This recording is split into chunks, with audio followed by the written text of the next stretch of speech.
Hey guys, I'm learning TFT and I'm sharing my learnings with you so that you can learn and I can learn better as well. In this video, the TFT Dojo Challenger players and I had a discussion where we went through the patch notes and put together analysis on all our thoughts, brainstorming session on the patch impact and what that means.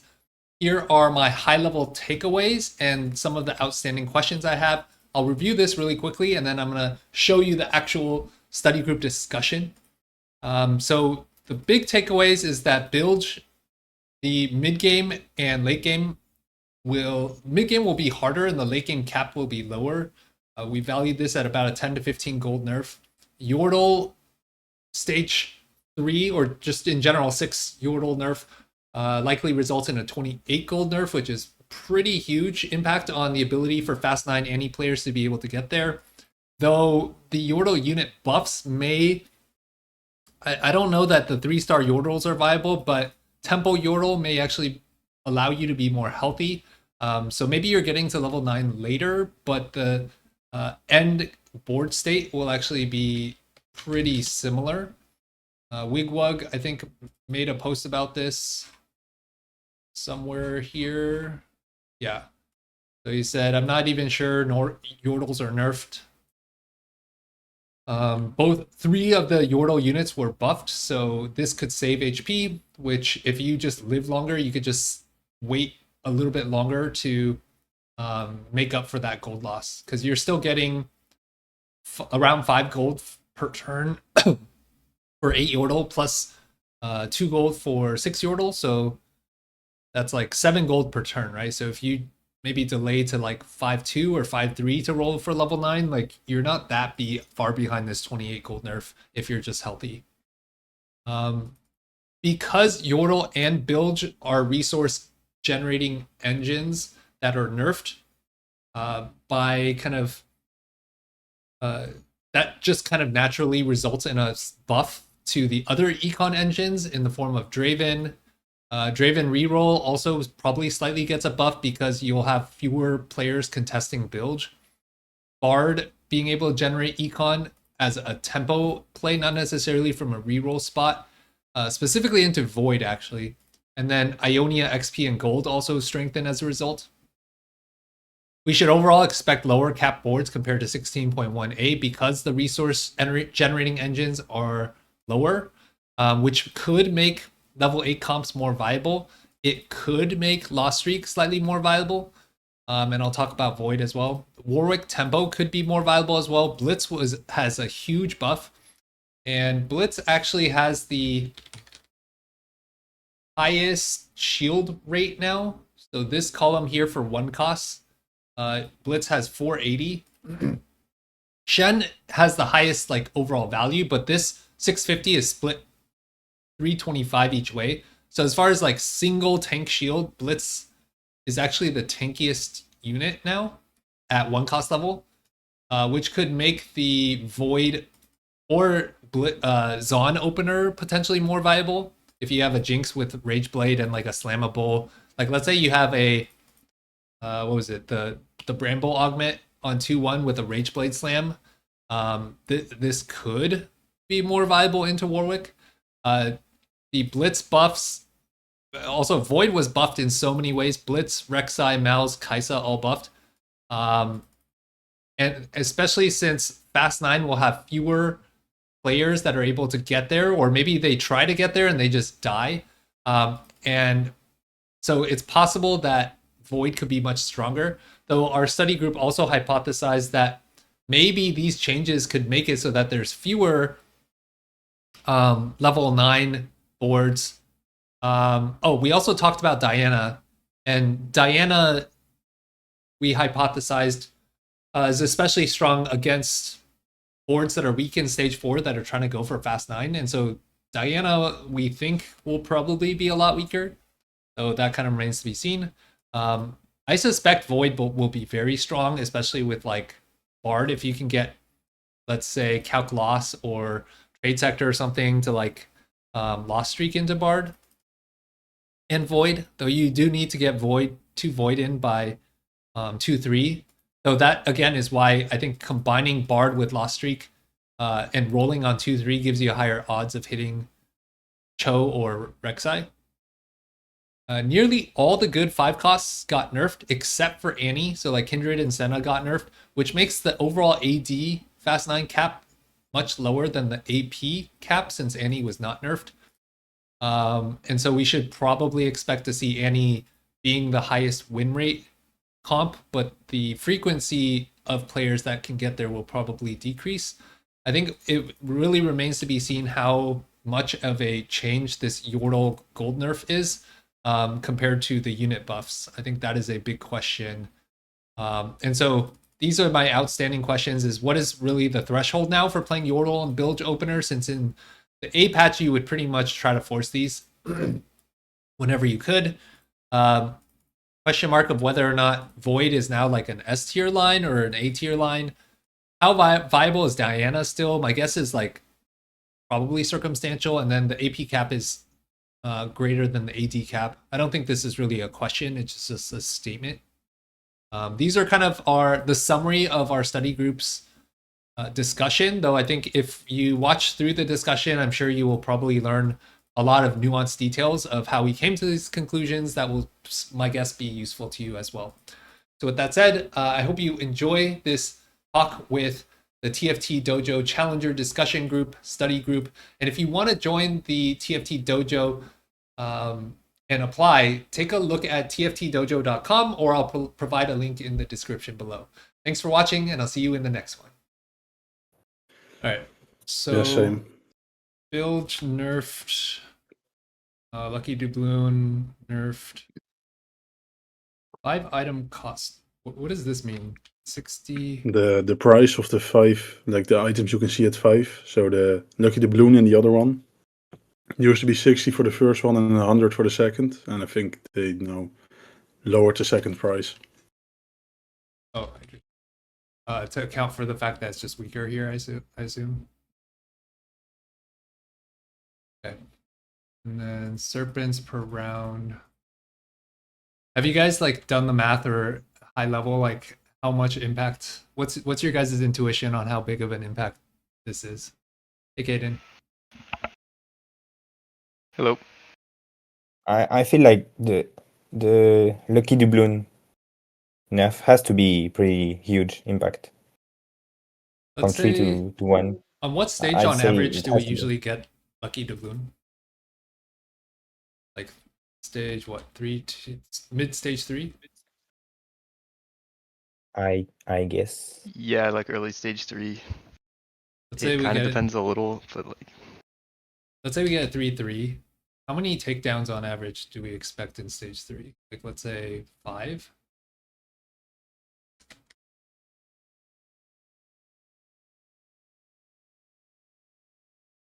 Times, I don't know, 4 takedowns, 12 stacks times 2 serpents each, 24. And stage 4, 5 rounds, say 6 takedowns each, 30 stacks.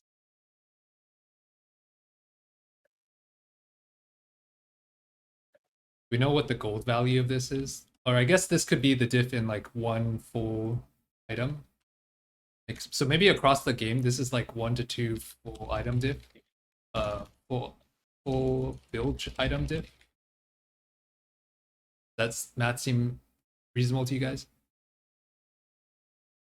yeah, and I think 15 to 20 is roughly 1 gold because Alawi costs 15 and then the 4 costs 75, so it's not exactly like 1 to 1, but like you can kind of think of it like that. Yeah. So let's say you live to the end of stage 5. That's like 144 serpents, and you were saying Alawi is how much? 15? Yeah. Serpents. So this is around equal to 10 gold, which I think goes around the value of like 1 item, but a bilge item is worth less than a full item, so seems like reasonable. All right, so overall impact nerf by gold or 1 items. And that seems like a pretty big nerf, no?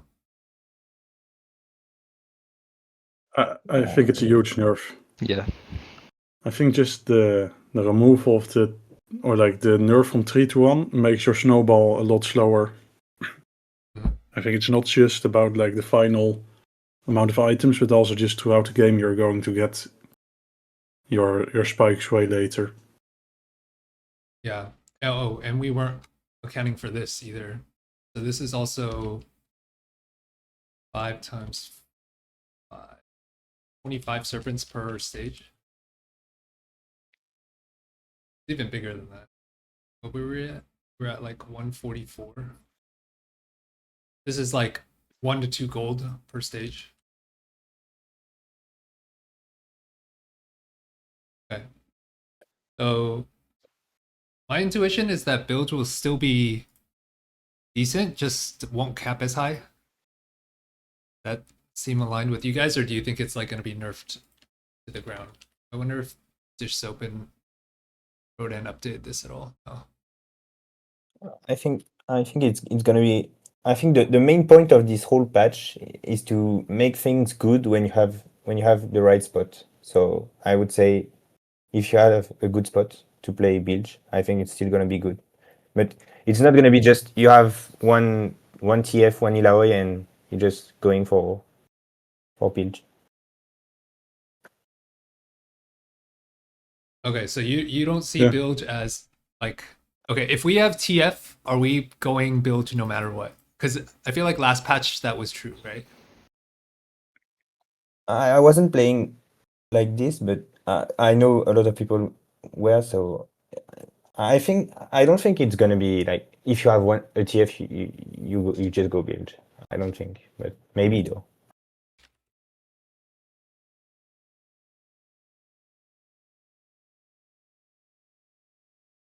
Any other comments on Bilge?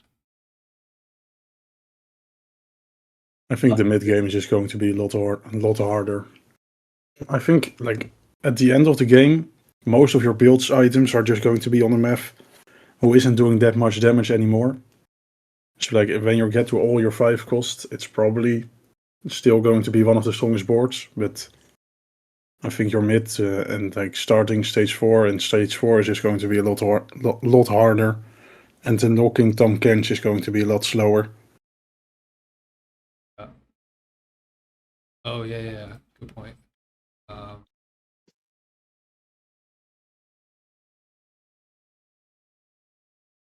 mean, if this is TK is how much? 500? 500, Yep. yeah.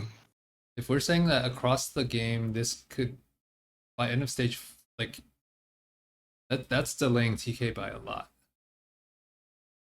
Yeah. We were saying per round is 6. I guess we have the regular takedowns. Okay. So probably by like 150 serpent behind.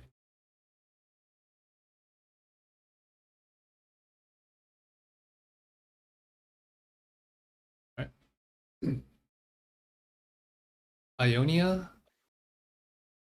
Transcendence. Was this takeable for just Yonara, or was this magic damage only playable with like Ari? I've never played this one. Have you guys played this version? I only played with the gold and XP and just temporarily. Same with Spirit. My first glance is just ignore this. Do you guys think it's worth playing? I would say, given the strength of Ionia on the current patch, just skip these still. Like the game got a little bit more balanced, but it's like a placebo. Yeah. Yeah. Also, one question that I just thought of going back to the Bilge discussion. How reliant is getting doubloon on your first item now? Because I know they didn't change the cost of the first item, but like thinking about that trait, right? It's exponential in terms of like how much money you make. but then it also is somewhat offset by the fact that the 5 and 7 farms faster, right? So you just take whatever item you get offered first then?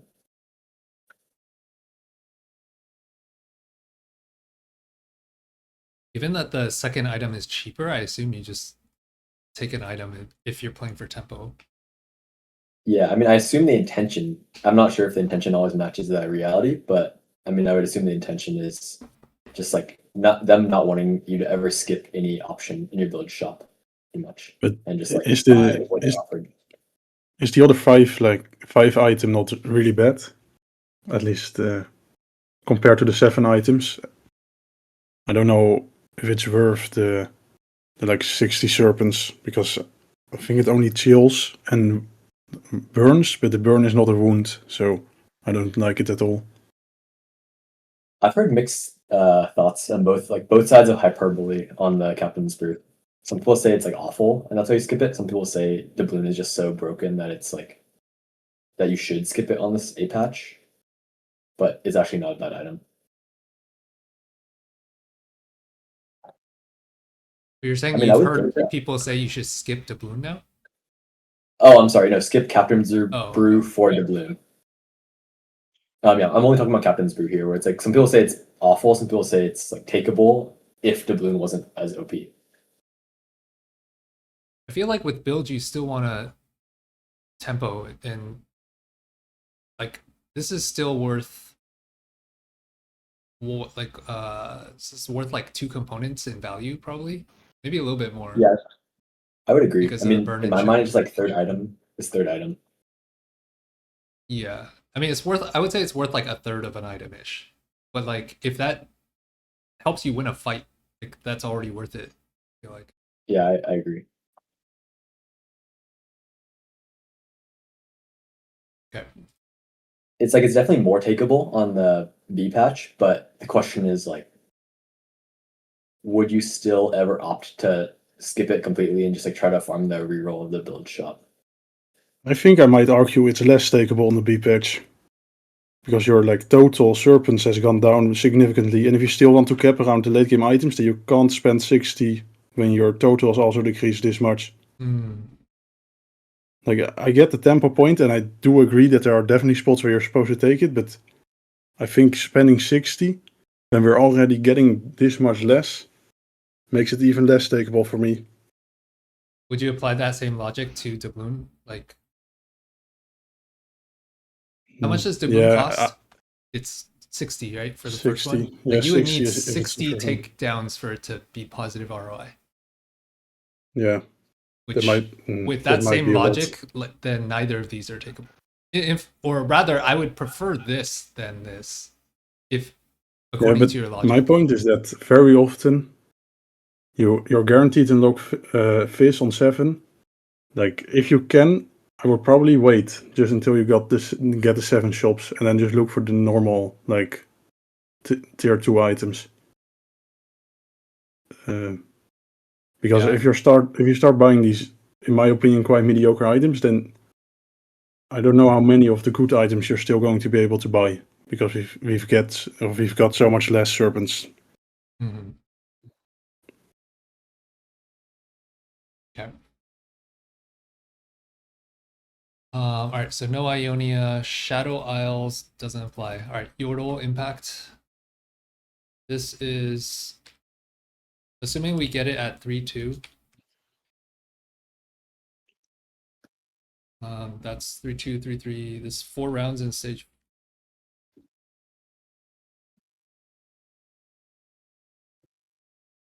Was that 8 gold? And then stage 4, 5 rounds.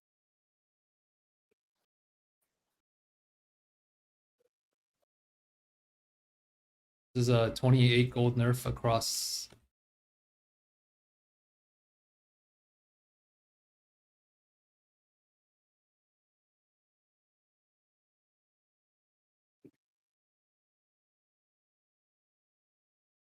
And that's a massive nerf. That's like a gold augment, right? Yeah.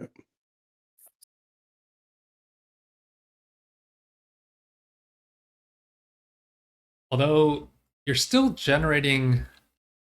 Forget my Yordle math. I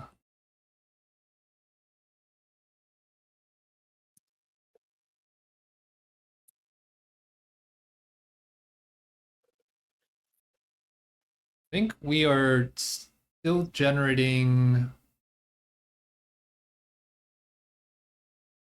Let me update this math.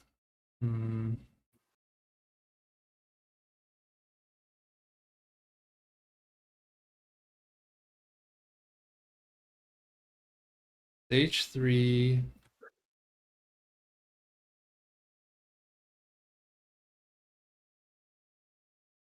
Eight gold. Stage 4. This is 8 gold and reroll. 20 gold rerolls. They didn't change the Yordle grab bag, right? Shit. 25 gold for a Yordle bag.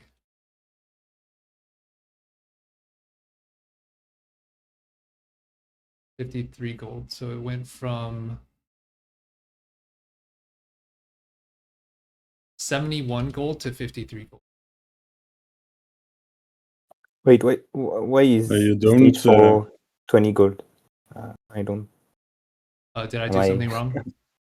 I don't. I think Stage 4 shouldn't be 20 gold now, right? If it's only 5 rerolls, it's 10 gold. Oh, sorry.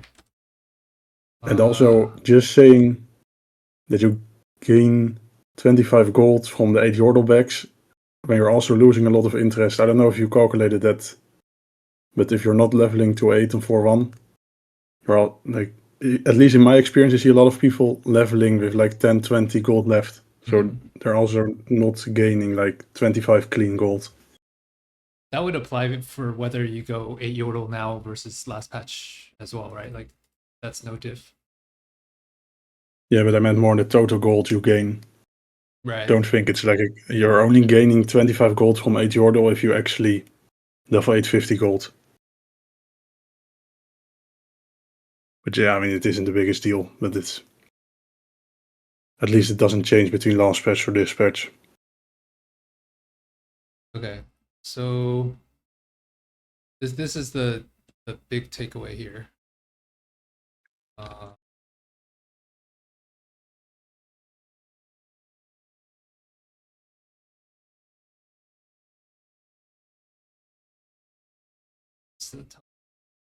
Yordle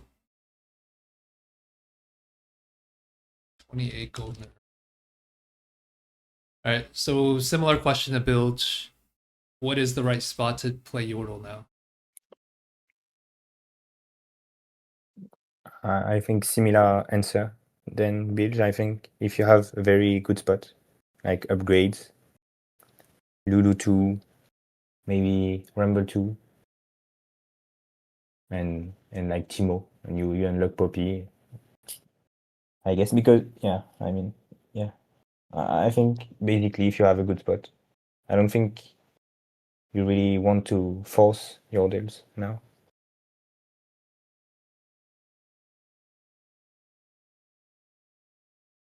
Okay. Any other questions or comments on Yordle? Yeah, only that the units got buffed. So like theoretically, if the units buff like are large enough, then it could still be fine if you are actually able to win most of your fights. Because they buffed a lot of the Yordles as a compensation for the reroll comp. So I'm not really capable of looking at these numbers and really guessing how much those buffs are worth. And if you're able to win all of stage 3 and a large part of stage 4 because of it. But like there might be a world where the buffs kind of compensate for the loss in econ. But if they don't, then I think the comp is, or like fast nining with it is kind of dead. Because you're already playing it so close to the limit. You're almost always one life, barely enough gold to hit your board. Because like the rerolls are nice, but you also need like gold. So I don't know. Well, I guess we'll have to see how big the buffs are. Yeah. Okay. Units then. Blitz. This is 60, no, 55 divided by 13% buff. That's pretty big. Or that's at 2-star. 14% buff at.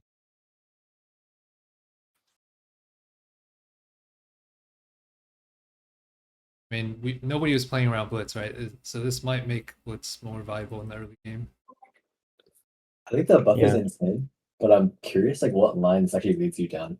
Like I think it's like probably a decent to good unit after this, but are we really playing like Singed?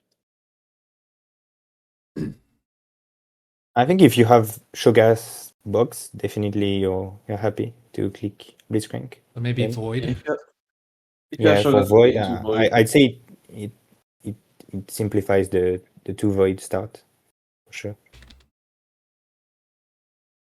Probably Warwick as well. Oh, Warwick, sorry, not Yorick.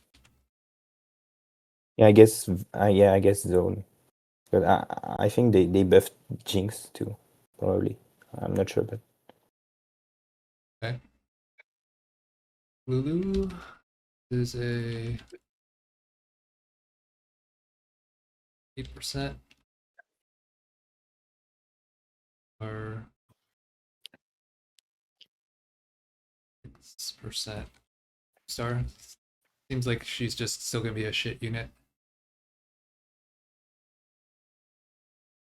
she's a support unit, so she wants to put some. Do you guys know how her dancing works? I don't understand. When you say she's a support unit, is that like a stun or a... It's a stun. Yeah, it's a stun. It's a stun. Yeah, it's a stun. Okay, how I think long it's is the 2 stun? seconds. 2 seconds, I think. Oh, 2 really? seconds. Yeah, I Yeah. think that's why they nerfed her damage so much on PB. It only stuns the first thing she hits, right? Not the bounce. Yeah, only the first. Yeah. Okay, I didn't even know that. All right, so you want to put Lulu in front of enemy melee carries. You want to position her the same as Zillion when you. Wait, Zillion has a stun too? No, Zillion procs the executes at 18 seconds. Oh, okay. You want to put it in front of the melee carries? Okay. Blue secondary ability damage, yeah. Rumble.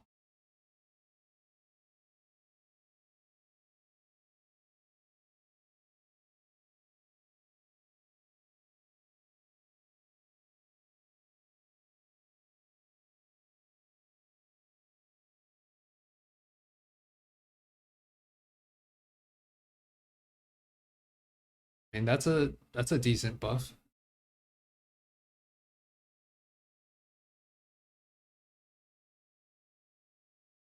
So now it seems like stage 3, if you get your whole Yordle 2-star, like that's pretty strong.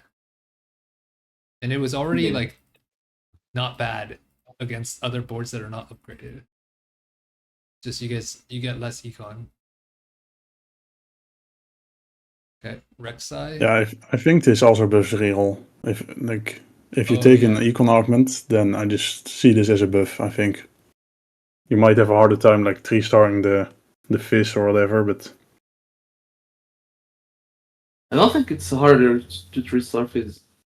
Since you're guaranteed the Yordle, once you have everything 3-star, you're guaranteed Fizz 3-star. yeah, it might not be that much harder. Yeah, I and mean, with they'll Bilge definitely being struggle less with this. play, I guess. Yeah. I mean, I think it's just a buff for reroll. But you Yeah. probably will need some more econ from other places. Yeah. Rek'Sai. Have any of you guys played around Rek'Sai? I only saw Only people Rek'Sai playing her today as Rek'Sai 2 into Diana. Right. She holds basically the same items. But it's unclear whether Diana is still viable right now, right? I mean, they said they nerfed the attack speed version, so probably not. Could Yeah, also even if be they- an item holder for For Baron. Velvet, yeah. Baron. Yeah, I played it in the Slayers on PB a couple of times with a 2-star, but I wasn't too impressed after stage 2. Like stage 2 she's fine, but stage 3 she doesn't feel great. Yeah, she Yeah, should be same. strong since stage 3, I feel like a drain tank-esque 2-star melee where like they can't really burst that hard. Also, I think the Diana build with Titan's Ginsu BT is nerfed quite heavily, so I think they're intending to shift her to like Hodge JG QSS. So I don't think Urkside really holds items that viably anymore. Emo, this is like a very minor buff. Didn't even think he needed a buff.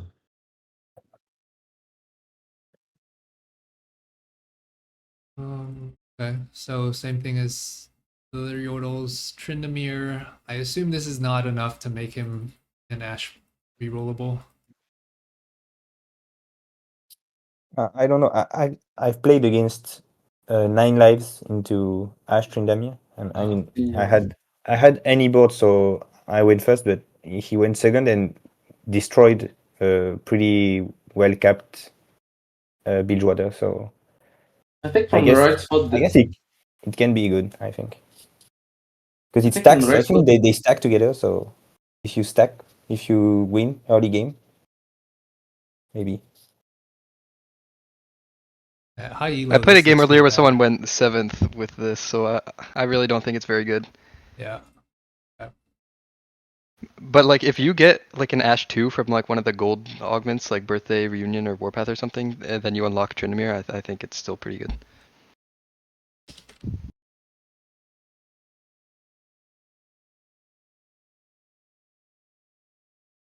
All right, Yasu.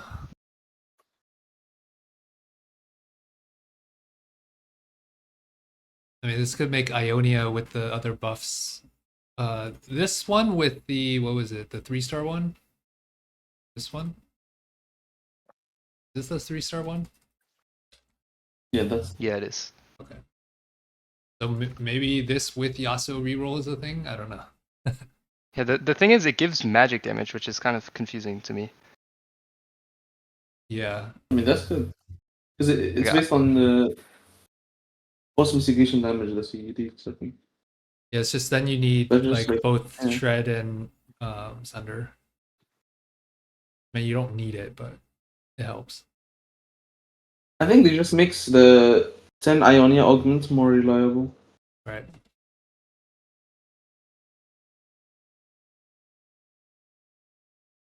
Okay.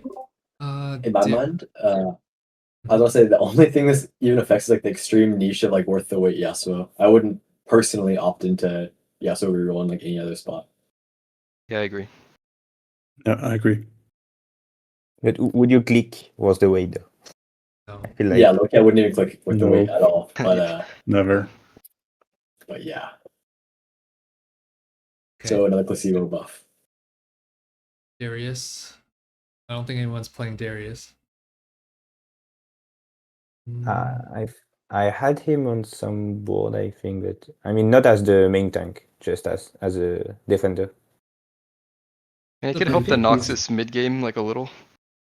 I think it's kind of awkward because he doesn't fit in the Noxus board and he doesn't fit in the Draven roll board. Like his traits don't work with the board. Yeah. Well, The I do one think this. exception I Okay. had was I played a game where I got a defender emblem and then I could play Darius with Draven here. But I feel like that's Yeah. not standard. Yeah, honestly, Usually, if you want to he play a just go defender, for just defender. fire and go. Yeah. Doesn't this make Dravenor pretty premium though? If they're nerfing the reliability, I would say, of the Bilge and Yordle resource gen, Yeah. it's like it is a buff to the line. Simple as that. Yeah. It makes the Noxus mid game stronger. But the Noxus mid game was already really strong, so Yeah. But it's definitely like I play a lot of 5 Noxus just on stage 3 if I'm like Yeah, it's playing like towards unbelievable. Mel. and it's like then Darius is on the board because he unlocks 5 Noxes, so it makes it even stronger, but it really didn't need it. Yep. But yeah, I think Noxus is just the strongest opener on like stage 2 and 3. Right Yeah, now I mean, after the B patch. theoretically, it should be better too because not only do you get to bully stage 2 and 3, but boards are going to be lower cap on average, I feel like, in a lot of lobbies. Yeah. Like a lot of the 5 costs got nerfed, but Mel didn't, so should make the Mel board better as well. Yeah, agreed. And it kind of naturally ladders into it. Alright, Jinx. Let me read her ability.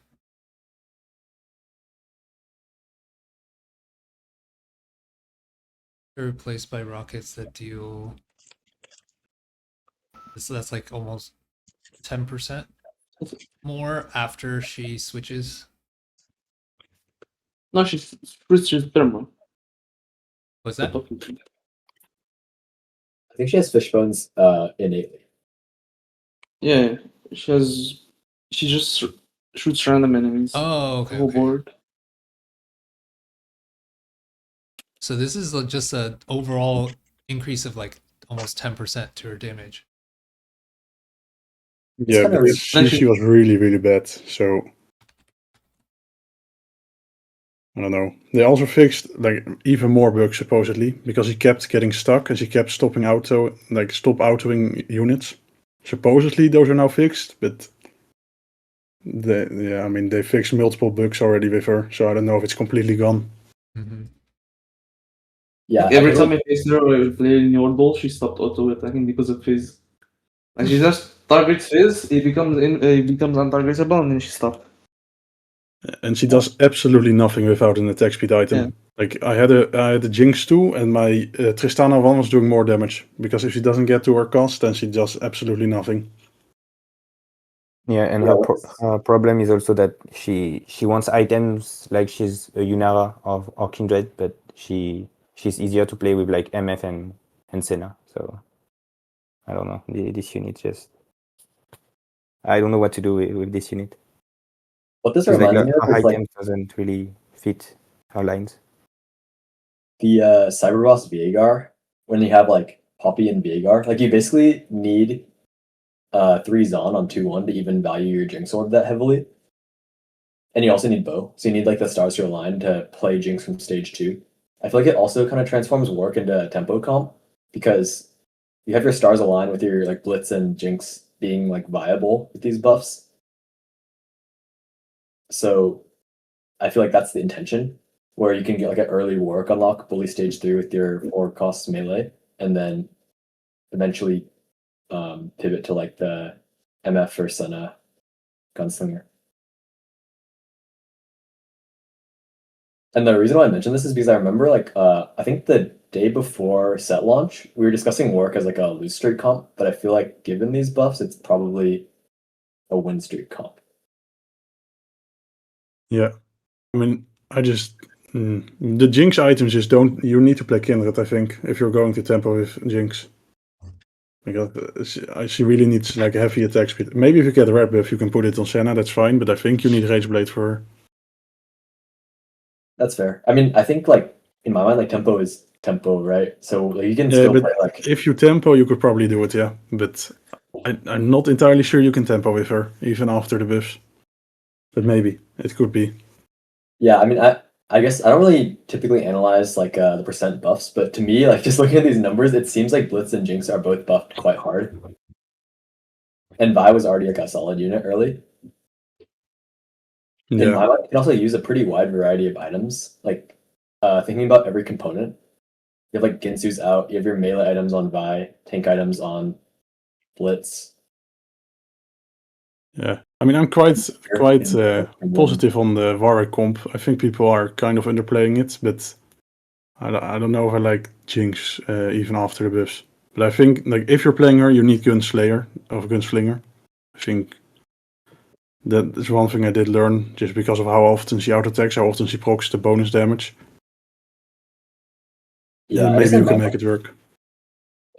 Like the spots to play work don't really change. It's just like the curve gets a little bit more like realistic, if that makes sense. Because you always wanted to play it from like the god spot on this patch, and it caps out at like an A- tier. Because you can bully the lobby a lot heavier, I feel like if you get the god spot for it, it probably becomes like A tier comp. Maybe that's optimistic. Yeah, I'm a bit worried about the 5-cost nerfs.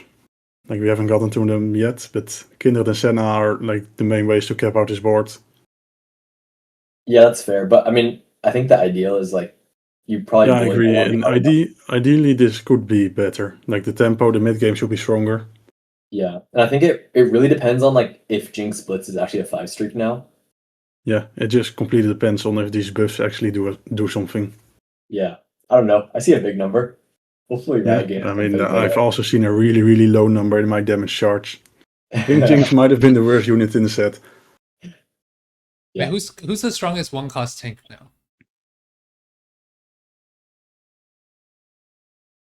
I have not updated this map, but before it was who? Shen? And then now Blitz. Wait, I'd be surprised if it's Shen off stats, just because he shields multiple people, right? So like you would think you aren't meant to itemize him primary, and if he is indeed the strongest tank, I feel like that would just be like a game balance. Yeah, so this 650 is split across 2 units, so now Blitz should be at the highest.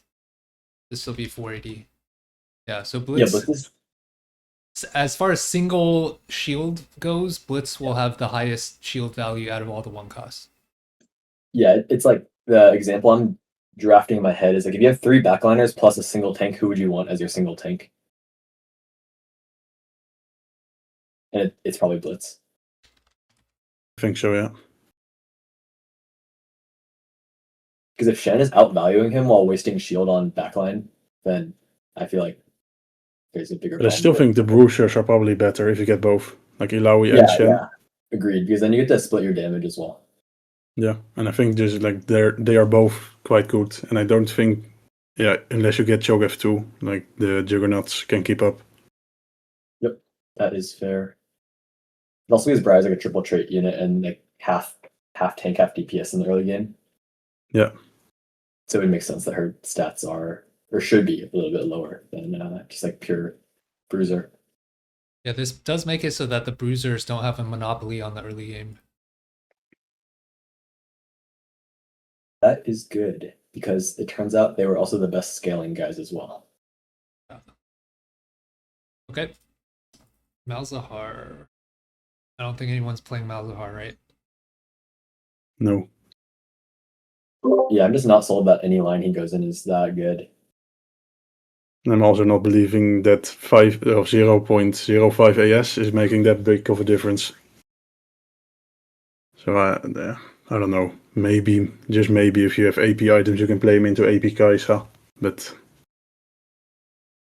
I don't think so. Alright, this is a big one. Diana.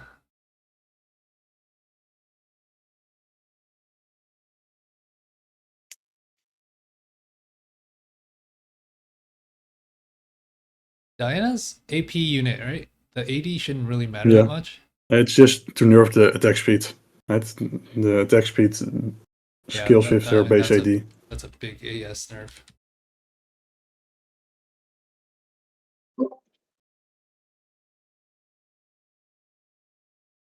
So probably changes her bits items.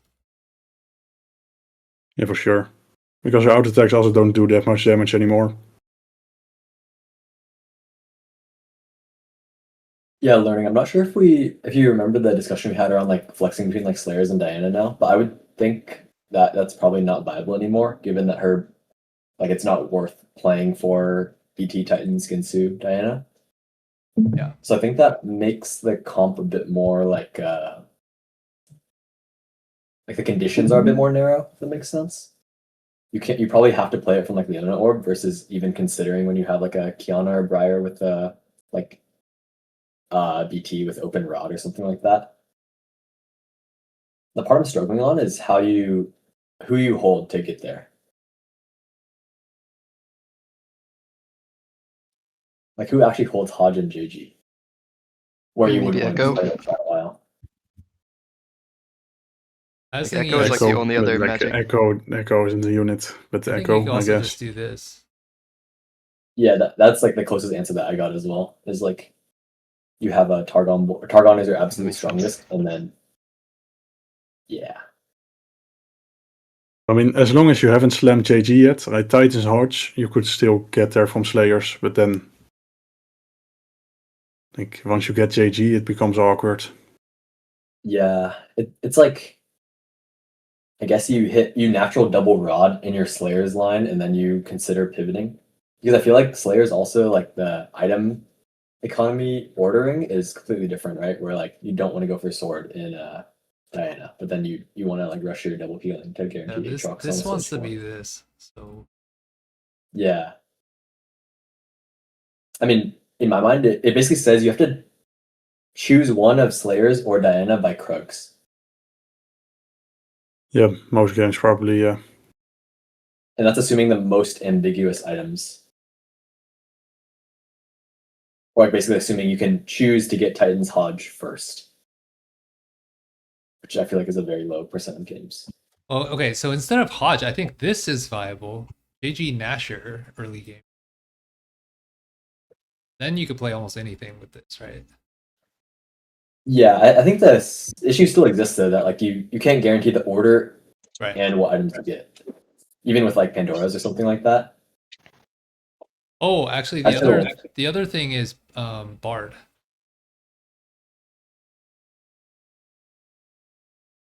Remember our discussion on Bard being able to roll for the Leona? I just feel like it's so situational because if you have these items showing anyway, aren't you just Bard reroll? Yeah. Because then you don't have to sell your units to get to your comp. So theoretically, it should be cheaper. It's probably just another out where if you natural some Leonas, then this might have a higher tempo. But by default, you could just stay in Bard. I guess I'm not convinced because I feel like the stars have to align to like natural your Leona too. Versus like if you're slow rolling, you should probably be holding Ixtals, which I'm not sure if the Bard logic was ever debunked or not, but I would think it kind of speaks to me that you're holding your not absolute strongest just to have the optionality of Diana versus just making intervals and committing completely to the Ixtal reroll line with this showing. Level 6, you're with Ishtal reroll, you're kind of oftentimes you're not getting in Oriana until later, right? So you might have just a flex spot for Leona anyway. So this could be strongest board. I think if you're investing this much econ and rerolling this early, then I don't know if you're going to be able to hold the 3 cost. You're probably going to need to make intervals and like interest. So I think Yeah. it's more of a stars line. Oh, I happen to hit a Leona 2 or Leona pair and my items still work. Yeah. That's what I would guess. That's I fair. agree. But if you don't hit Milio, I could see a situation if you just get Leona out of orb and you get like calculated loss, like this line could still be worth playing into from Bard. Just like force this line from Bard, like EV might be higher than Ishtal if you don't get Milio early. Yeah, but then you could also display a random backliner. I don't know if I'm sold on then holding for Bard. Yeah. Like If you're planning on Diana or planning on playing Diana. I think playing from Bard is so conditional. Like it's more like you should try to reverse your thought process where it's like if you have an early Bard, I don't think you should necessarily consider Diana. It's more like if you have an early Leona and you're committed down the Diana line, you should keep the possibility of rolling for Bard open.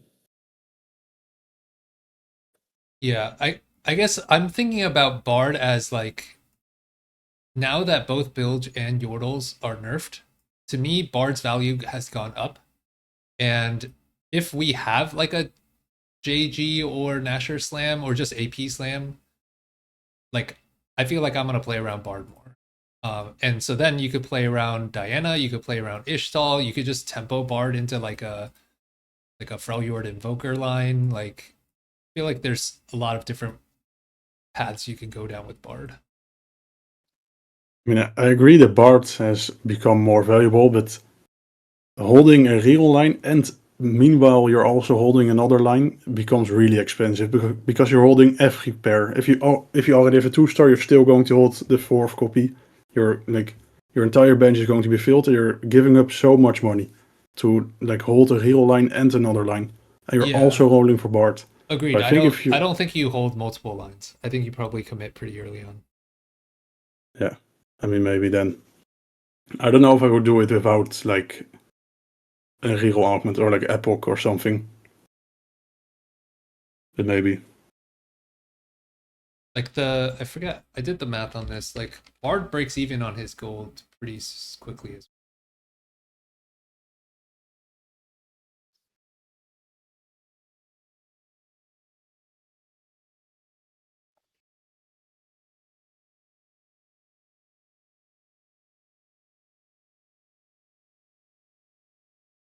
if you lost streak stage 3, if you full lost streak stage 3 with Bard, that's the same value you would have gotten with Yordles before. But isn't the plan with Diana to go 9? Like, I mean, maybe you can. I mean, I'm just not that high on lost streaking, so I think if I have the option of playing Bard and losing, or playing just a random like 2-star backliner I hit and saving HP, then saving the HP sounds more valuable because I'm also trying to get to like Shurima and stuff. But I can definitely see it being playable. I just don't know if this is like the path I would choose towards Diana. Yeah, I don't disagree. I think it'll probably depend on where Diana lands. But also, I think lost streak becomes more viable now that like the caps of the main S tier comps have been nerfed. But Maybe. yeah, unclear. I think. I mean, I'm not sure enough on this theory to like confidently say anything, but I feel like in general in the past for TFT, like you need to have a player damage change to switch the like percentage viability of lost versus win streak. I feel like the comps that become viable and the relative cap of the lobby doesn't swing the pendulum far enough to just like make lost streak more justifiable. I think only if you get comps that can win out and while they roll heavy on 8. Right? I think like Scrap in set 13, like you could really roll heavy on 8, you can hit your Echo 2 and your Corky 2, you will be stable, but you also will be able to win out. And currently there's no comp that really wins out after rolling very high, like a lot on stage 4. So Yep, I agree. I think unless something like that changes or the HP changes, then I agree that I'm not too sure like lost streak becomes that much more valuable right now.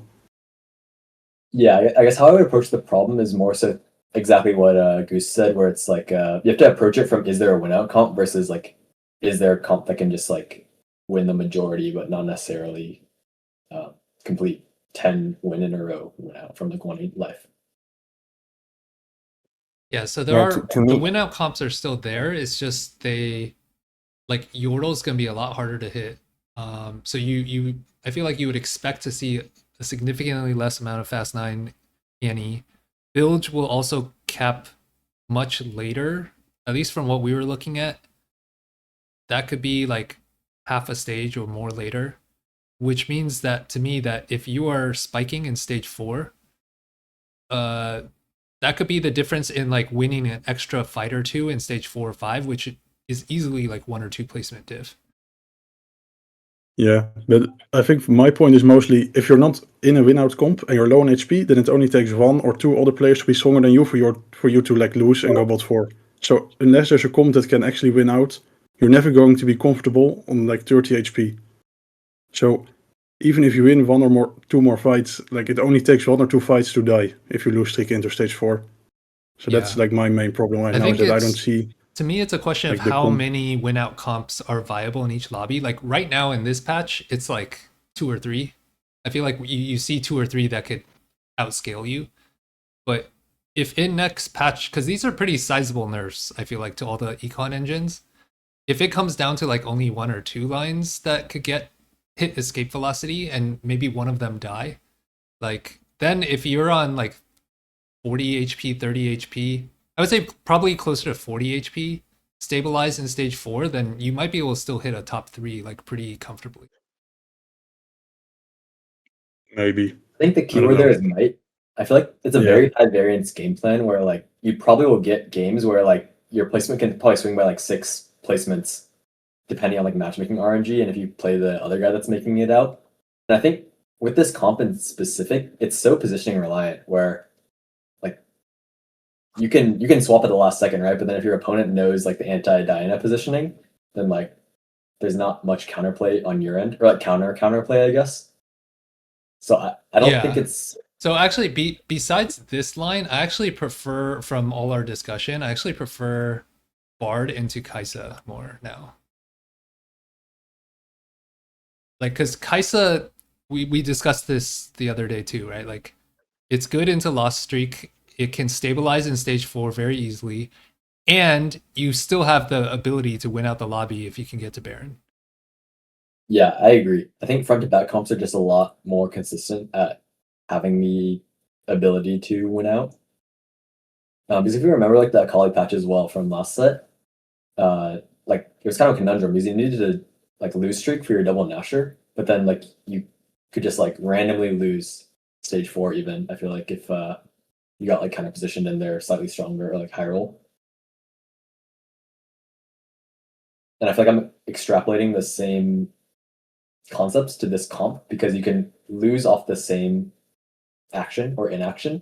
And this is also just a set where lose streaking is less viable.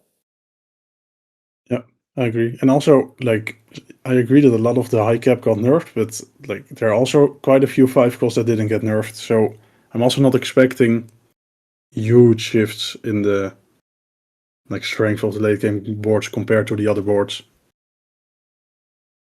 Like obviously it will be weaker, but even your like boards that stabilize on 8 play those strong 5 costs.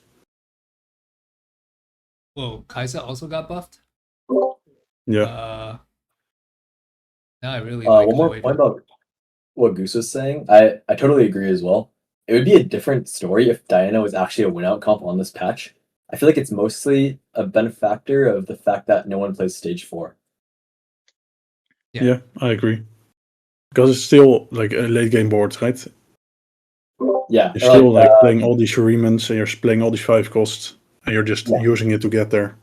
Yep, totally agree. It's just like the main reason why it's good on this patch in my mind is because it uses uncontested items and it also doesn't contest the curve of Yordles and Bilge. It actually like it spikes when they're weakest, right? Yep. So it's kind of like a anti-meta line through and through. But at the end of the day, like you still need to cap out with like the classic guys like Silas and Renekton. Agreed. Yeah, to be fair, I don't think I'm like super hot on Diana. I do think I like Bard a lot. Is kind of more of the point. Are you happy with his strength? Because every time I play reroll with him, I'm actually very disappointed with like my stage 2. Oh, I have not played any Bard reroll. When I say I like no, but Bard, it just means like how strong he is, right? I unlock him when I'm playing reroll because I'm playing reroll. But I mean, of course, you kind of want to lose streak, but he like does almost no damage. So I mean, maybe it's just because you put the items on him that I'm expecting you to like main carry him and try to make him work, but I think like making that much of an econ investment only comes from like the rerolls, right? Yeah, I was actually under the same impression for a different conclusion. Because on the Scion board, like Aphelios fell more into favor because it's more consistent to be strong on stage 3, right? Yep. So I would extrapolate the same concept to where I don't think Bard is a consistent strength generator. It's mostly his resource generation that makes him valuable. Yes. That is primarily what I'm referring to when I say I like Bard. Oh. Yeah, alright. But then I think he... Yeah, alright. No, I get it now, but... I just don't like losing like that, to be honest. I think in this set, I've also completely stopped taking augments like calculated loss, even though I still think in theory it's a great augment. I just think in this set it doesn't really work. Yeah, I'm gonna be experimenting with a lot of Bard into Kaisa. I think I have a hypothesis that this is gonna be really strong. especially after looking at this. True. I don't know if you guys have any. I have no intuition on how to value this and whether this pushes AD over the line compared to AP. I think it's just so hard item economy wise to play Vertical Void with AD and like AD, Kaisa, and Belveth, if that makes sense. I feel like part of the Yeah. strength is being able to slam tempo and I agree. use the opposite items. And I'm also kind of shocked by the AP buffs because I don't think she needed it. Like she wasn't great or anything, but I don't think she was that weak in her AP form. Agreed. Just the board around her that felt like awkward on stage 5. But I think if you play like scaling items, then she felt really strong. Or not really strong, but not like in need of a buff. You guys Yeah, know it's where like I a- can find the Kaisa AP like ability read? Or okay, maybe. Okay, sorry, keep going. The only thing I can think of that would sway you to AD Kaisa is like you have Pandora, like a somewhat slow item minute, or like replication. Because like obviously like you would want Last Whisper benefiting both of your dudes, right? Or like Even Shroud benefiting both of your dudes. But I feel like this not even that the stars will align, it's just so much more often you'll have like a spot where you want to kill a rod, and it just so happens that like you can kill it with a Gunblade or Ginsu. And then you have like your QSS Kraken set up for Belbeth that perfectly like avoids griefing your Kaisa item economy. Yeah, maybe. But then you're taking an augment to get around like a strength the comp already had, right? Yeah, the exactly, next yeah. items. So I'm Totally not too agree. big of a fan of that. But there obviously maybe you get sword overflow or something. Like there are Yeah. probably. And if the AD version is really strong, then you're probably just going to play around it. But I mean, also when you think about like 4-cost duo comps, like I guess in my mind, like isn't that the whole point of like playing them? Is like you get 2 4-cost carries that can use pretty good items that don't cannibalize each other. yeah. I would think the AD Kaisa probably impacts the Bronze for Life board. This is also having like never played that board a single time in PvE, but What is that in my board? mind, I don't I would know what assume that board it's is. like a core of like Cog, Kaisa, Swain, Nico. Well, you don't need Nico actually, but yeah, and then just fill out traits. Probably no Herald, no Belva, I'm guessing. And I've seen like Wukong. I mean, surely you play Herald, no? You really? Oh, I was thinking, this is Bronze for Life, right? So I think you just try to maximize traits. I agree with that, but I feel like these three are so strong that it's like worth playing. Because one trait diff is like what? I feel like this maybe. unit strength overweighs the benefit from the Bronze for Life for one trait. But That's fair. maybe I I'm mean, wrong. I don't think it's one trait because you're playing 2 other traits that can also unlock like be half of a new trait. I think if you're I You kind of also agree with play you, but then I around- think it's just not Bronze for Life. If you like, I can see that this might be stronger, but then I wouldn't take Bronze for Life. I In think. Bronze for Also, Life, if you- wouldn't you take Nico, Vi, and Caitlyn? Then just I think you when play you're around Briar, comfortable. Seraphine, Mel. Briar, Mel. Yeah, could be.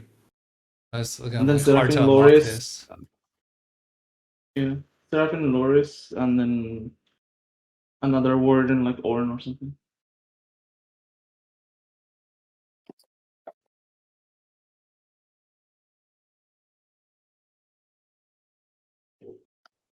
I don't know. I don't like Mel right now. No, she feels like much weaker than she did on PvE. I think Seraphine 2 is way better than Mel 1, and Mel 2 is way weaker than Annie, so what's the point of playing Mel?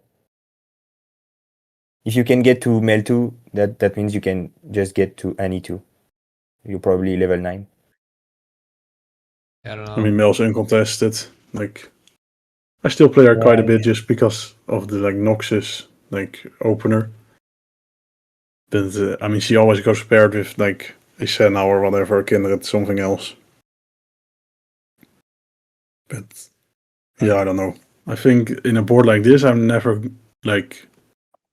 I feel I like mean, you they're can play probably Mel, I guess, but better bronze for life boards than Kaisa. yeah, I mean the current Mel board is already like really strong for Bronze for Life. The like Noxus Mel, you can like fit so many traits. Yeah, with Bronze for Life, Yeah. the only meta I've seen working was with Bronze for Life. I think well, this is like a specific out if you have like the caster items on Bronze for Life, right? Because like I would think my mind immediately goes to like the Yunara Kennen Kabuko board. But I mean what happens if you have like Shojin, i.e. Lasso Spur, right? I feel like this should still be considered as an out because it basically got indirectly or directly buffed by a lot of things, I feel like. Like, when do you have Shojin IE Last Whisper though? Like, when do you slam these three together? Because who uses that? Senna. I mean, I slam them if I Senna? know I'm getting to Senna, but that's it. It comes from like a Caitlyn opener as well. Yeah. Oh, yeah. Caitlyn You get into the X. Kaisa into Senna.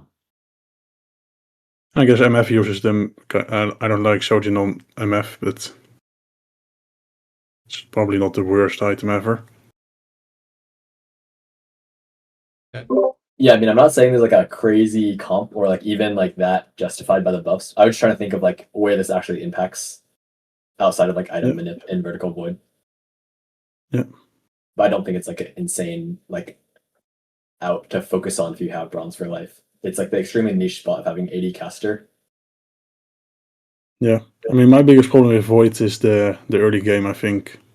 It's just so weak to play tempo. Oh, now with this buff, it might be more viable. Yeah, but the Kaisa Yeah, if items you still have go this on like with Kog'Maw. Kog'Maw and Caitlyn, that means depending on your items, you can play either AP or AD. Kaisa. Yeah, but I do do you guys think- like Kog'Maw? Because I don't like him. 2-star with proper items, I think he can do stuff, but Yeah, I mean, if you have something like this, he's not very good. But it's like probably not horrible.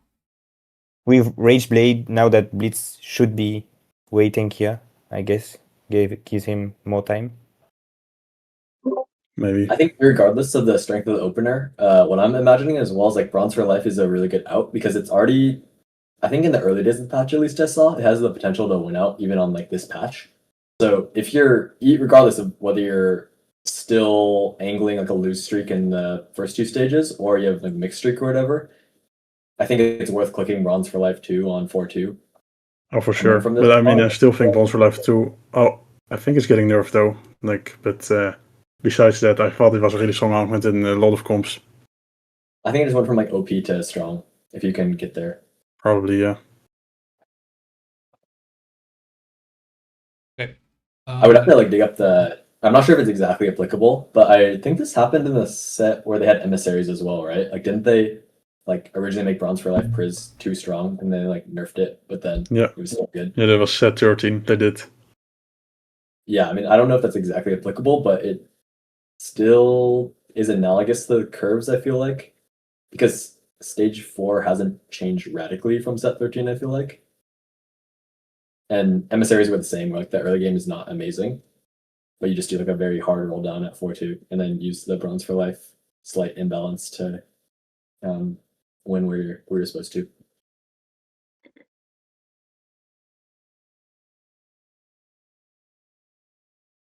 All right. Moving on, we have Nidalee. So this basically buffs Ishtal reroll. Probably doesn't change that much. I have never played, or no, I think I played Nidalee once in PBE. I don't know how strong you guys think. Not at all. I think he's very weak. Yeah. Okay. Yeah, and I think the positioning. I've seen some clips of people Yeah, just. she bugs out your units, by the way. Like, if you put her on the front row, on like one of the corners, A1 or A8, and then your other frontliners are like Nico in the center. I mean, I saw this, I think it was on Nabawi's replay, that your carry will just hit like the Nidalee once and then start walking up like to the second row for some reason, like if the enemy is playing Nidalee. So But That's the in my only- game, it could have been a fishbones problem. It could I be, have but it's fishbones also in not the my- first time I yeah. saw like a unit walk up Yeah. like that. I'm No, my pretty sure carries it's not always a problem. always walk up somehow. She shouldn't be able to be Yeah. targeted, but she clearly is getting targeted once, and then your carry bugs out and walks up. I don't get it, but I don't think that's like a reason to play her, but it's something to be aware of. I think you want to be opposite side of the Natalie just to like not have this bug happen. But I guess that's also like that applies to both range and melees because like she blocks the hex like the Zephyr behavior in the old sets, right? I think that's why Yeah. people oftentimes put her A7. Yeah. So, yeah, good heuristic to have. It's just like regardless of whether you're melee or range, you want to be opposite Yeah. side. Probably, yeah. This probably doesn't move the needle. The thing with Aesol is that like you just need to have him 2-star. I played against someone Yeah. today who had 2-star Aesol on 4-1, and then you're still hitting the guaranteed win. But like if you are stuck on 1-star for an entire stage, then you're never getting there. And I don't know if this buff is like big enough for him to be really stable on 1-star and like be okay with not getting to the guaranteed win out.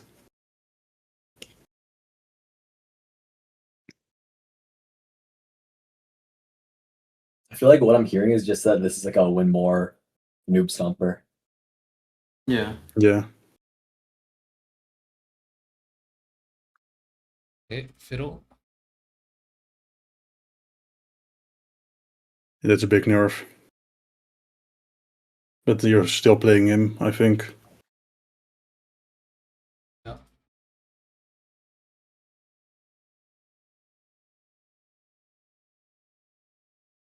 Hundred. It's pretty big nerf.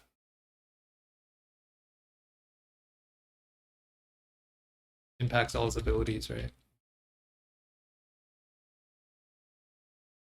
Yep. Rise buff.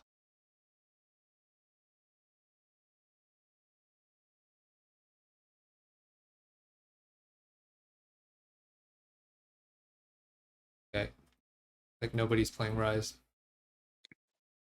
I don't think he's like too bad from the perfect spots, but I think his biggest problem is the spots you need to be in to play towards him, and that hasn't changed.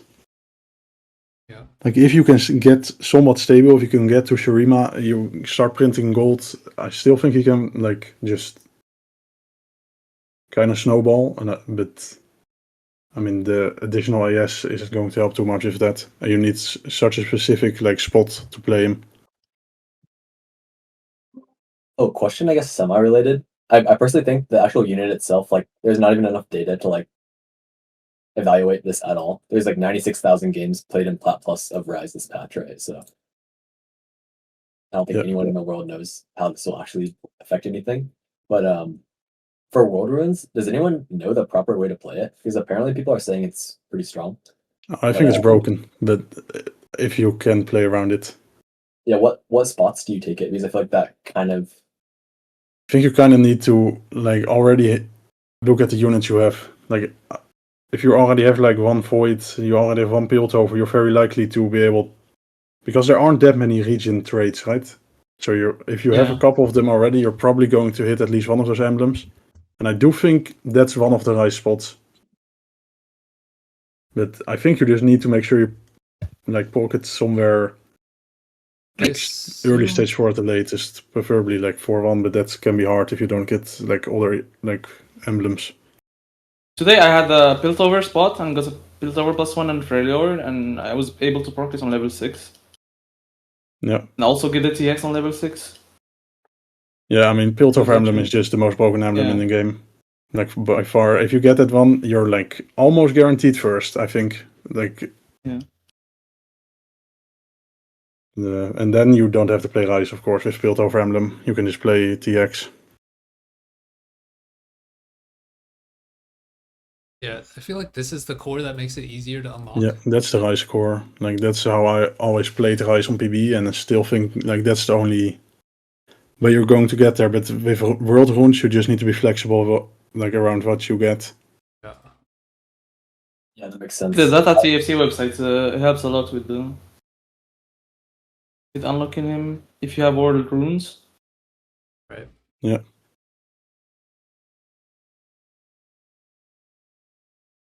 Okay. Senna nerf.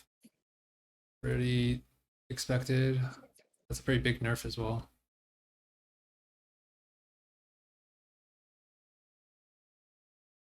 Silas, so nerfed.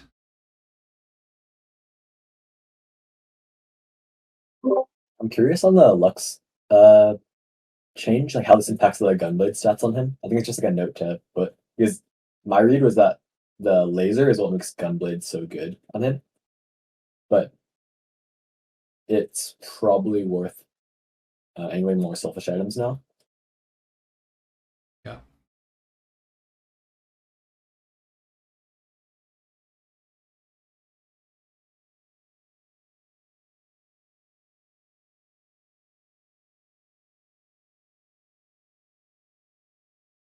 Wait, actually, I'm not sure I understand this. Why is it saying Silas and Garen damage? The think Garen they're- ult, the like Yeah, the the Garen execute one. Or sorry, you guys are talking over each other. Just the Garen ability, right? The Silas has 3 abilities: the Lux ability, the Garen ability, and the Jarvan ability. And the Garen damage is Oh. just the Garen ult. Okay. All right, and then this is, I assume this is also relevant. Not in. I mean, they're quite substantial buffs, but I don't think it's enough. So I think one thing I would want to talk about is what do you think? Why didn't they nerf Annie at all? Like, why did I don't get it at all. Like Tibbers needs a nerf very I badly. think they said because of the adaptive helm nerfs. Like in the Yeah, but video. isn't Annie's biz like I mean- shows in Blue with Void? Yeah, ideally you don't have adaptive on her. It's blue buff charging void still. I think Annie is like by far the best unit in the game. She's a 5 cost that gives you 2 units, that gives you 2 Arcanists, that gives you burn on whole board, that gives you the best tank in the game. Yeah, I agree. I don't. I mean- I was surprised as well. I think like I don't get why they would nerf Kindred and not Annie. Just to me, it just makes the Annie board like the best board by far in the game. And I think the Silas nerfs, the Silas nerfs are not big enough to justify it, because Silas is not your primary carry anyway. Like you can just put TG on Silas and he's gonna do a lot, because he will stun, he will cheap backline, execute some dudes. Like Silas is OP, but he's a 7 cost. He costs a lot of gold anyway. But Annie is she's the carry. Like she's the I agree. key piece of the comp. So I don't get why they wouldn't nerf Annie at all. And if it's because of the Yordle thing, I haven't played a single Yordle game, and I have like 12 first on Annie. So I don't know. I feel like Annie Silas is not hard to play, even without Yordles. So I don't get why they wouldn't nerf Annie at all. I think they still want to keep her as like the capstone piece. So I guess extrapolating this idea, I don't really foresee like the actual endgame boards changing, but more so the path to get there. And I think in general, at least like in the set rundown, they're saying like Fast 9 should be played from like winning, not losing. So I think that's what they're more so not a fan of, is just like putting 3 Yordles on the board or putting Bilge on the board and just like lose streaking and double indexing into resource generation trait. Yeah, sure. And I think it's good, but I think the unit is too strong. I don't know what you guys think. Maybe. Yeah, I Maybe mean, not you that don't have much. to play her in the Yordle version at all. I've played just Yeah. normal Fast 9 around her. The only argument I can make is that she's one of the only 5 costs I wasn't like amazing. At least Tibbers isn't a tank I would itemize if he wasn't 2-star, where I would almost always just itemize a Senna 1 instead of a Misfortune 2. And like same with Kindred and stuff. But I mean, I don't know. Yeah, true. I think she definitely needed the Yeah. nerf, especially Tibbers. Yeah, I think Tibbers, because Annie, I guess if you don't have the right items, you can't really play her. But I think T-Burst, if you have T-Burst 2, he's unkillable. Yeah, I was gonna say I don't know if this is like extrapolating their balance insights from the data or not, but I feel like there may have been like less overperforming stats for Annie. One, because the itemization is like less intuitive, like triple mana. Secondarily, because it's like fast 9, so early set, lower sample size, or like less player skill probably means her average is a little bit worse. Yeah, could definitely be true.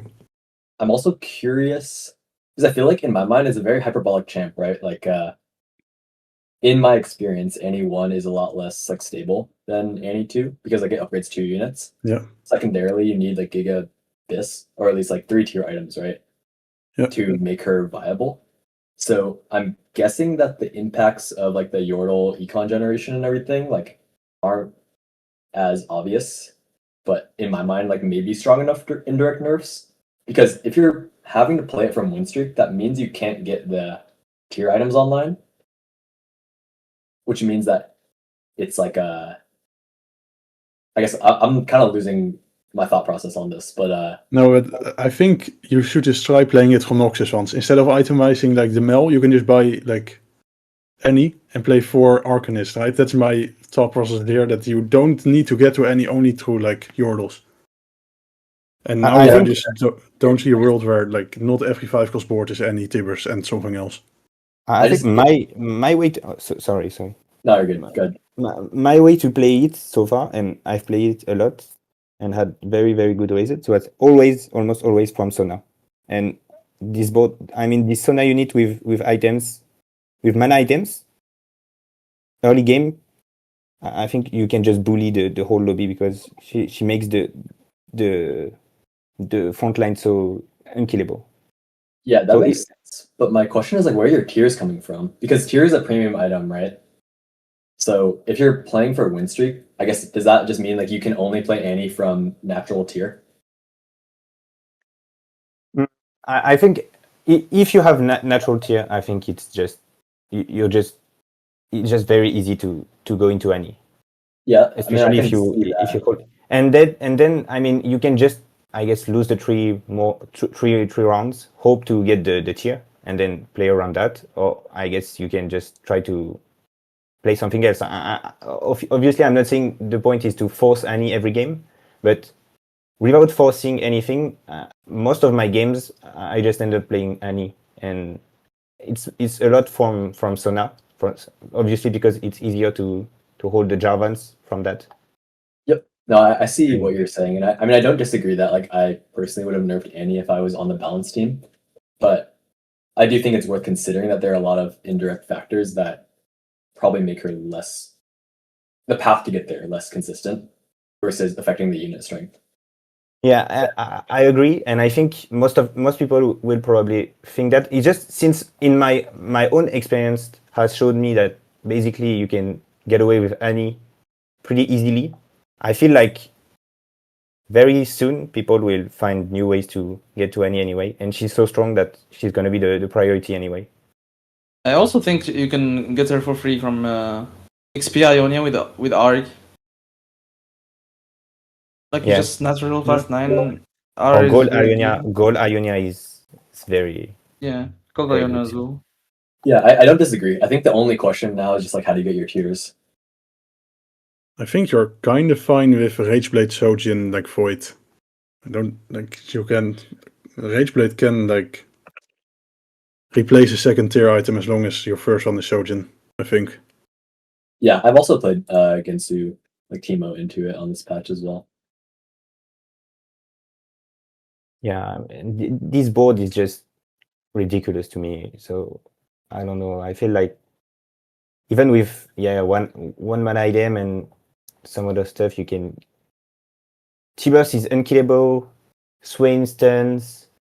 You have Taric you can play Taric to heal. You have Sylas that's basically a beast. I mean, he got nerfed, but I don't think Sylas is gonna be bad by any means. I think it's just gonna be less of a instant win if you have Sylas 2, but I still think Sylas is gonna be the best. So besides Brock, but Brock is very hard to get. I mean, I don't know how real these stats are because the sample size is extremely low. But I mean, it looks like even getting as bad as like QSS Ginsu Annie is still like only 0.1 positive delta on her, right? So I haven't played it through Demacia like at all. So I'm like trying to think of too many things right now to determine like who you could play this through. But I mean, even like basically every AS item looks like, playable on her, and if it's tempo and gives you the HP buffer to roll for like your Annie too, and eventually they can replace with a better item off the Lycan carousels. I mean, yeah, I agree with you guys like in terms of questioning why there weren't any nerfs. I'm very scared of the Sona 2 opener. I think Sona 2 opener is just insane.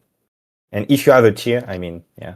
Yeah. This is like especially with a tier. I guess it's just, to me, it's the best opener if you have a tier. Sona 2, and you unlock Poppy, you play 3 Demacia, and she's just permacast, and you bully anyone that doesn't have any anti-heal. Obviously, you can lose some rounds, but I mean, just and with augments, it's easy to just get 1 or 2 econ augment, and just go from there. And if not, you can just play 7 Demacia. I think you can, if you hit everything, I think you can top 4 with 7 Demacia. I think it's fine. Yeah, that makes sense.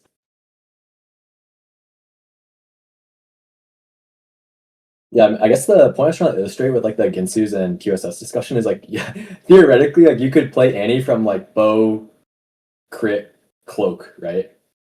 Which is like hilarious if that actually ends up being like a viable, if Annie's truly that broken on this patch. Yeah, I'm only worried about the path towards Annie with those items. Like Annie might be fine with those items, but I mean, yeah, maybe it's playable though. We'll see. But I think your mid game becomes a lot harder when those are your items. Yeah, I don't know. To me, it's just like that's like the absolute hyperbolic like worst spot, right? And if it's still viable from there, then like I think we have a bigger problem. Yeah, most of the time you'll get a way better spot. So, I mean, with Ginzu QSS, I guess I mean, you can just play something else. You don't have to be. But any mana item, I would definitely think that at the end of the game, I will be playing Annie. Because even econ wise, she's so like, she gives you the best tank in the game, and she's insane herself. So like she's so, I don't know, she should be a 7 cost at this point. Yeah, especially with the nerf to Bilge, like you're just gonna be threatened for the end game a lot less. So it's just a matter of who can actually get to Annie, given that it's harder to get there now. But if you can get there, it's pretty reliably the highest cap.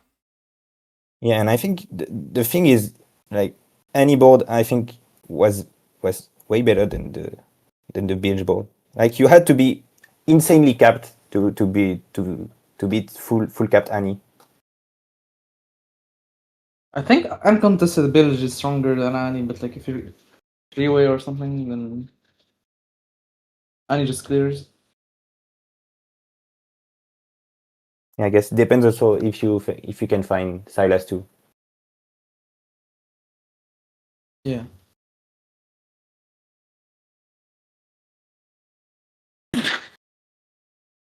All right, augments. Rumble Hero. I've never played this. Where did they? It's so bad. It does nothing.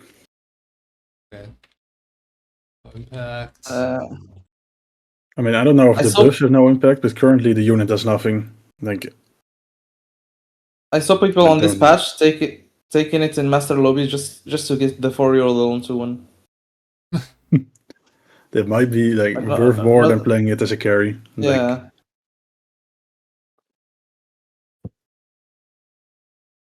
Okay. Atakan.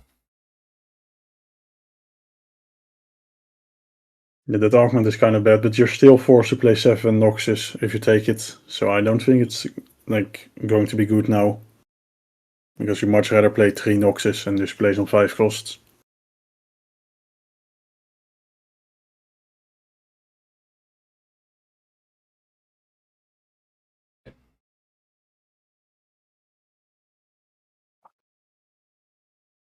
This one must have been overperforming. Yeah, but I still think Call to Chaos is really strong. Yeah. Cooking pot. So I'll still be clicking it. Yeah, agreed. I don't think anyone's clicking this even with this, right? No. The emblem just doesn't do that much. I'm a spat hater this set and a reroll hater. Yeah. Like You can do this augment. in past sets you could like play the vertical or whatever, but you're never playing a vertical. So what spat are you making? Yeah. I mean, he talked about it in the video, but that augment has like the second or third best stats in the entire game. Speaking of the best stats, this was the one that Mort said had the best stats. Yeah, that's what I meant. Yeah. Not Cooking Pot, that one sucks, but Demacia forever. Did any of you guys take this augment before? I think My the very Master first opener game of the is set. disgustingly strong. Yeah. I played a Demacia board today with just triple combat augments, and this Vein 2 unit was clearing Fast 9 boards. I think if you have like Jarvan 2, Sona 2 with a tier, this just gets out of Yeah. control. And I still think it will be like, I don't know if the augment will be strong, but the opener is still very strong, so I could still see like this augment being decent.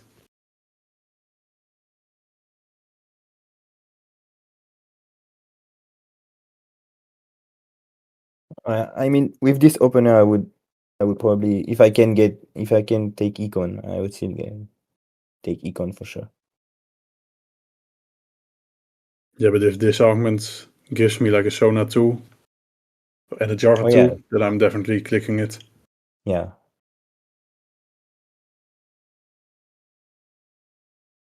Dragon guards. I never saw this one, but apparently the stats are insane.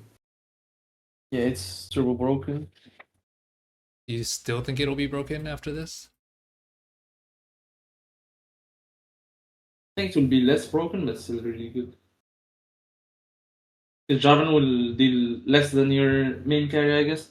But it would still be a good tank.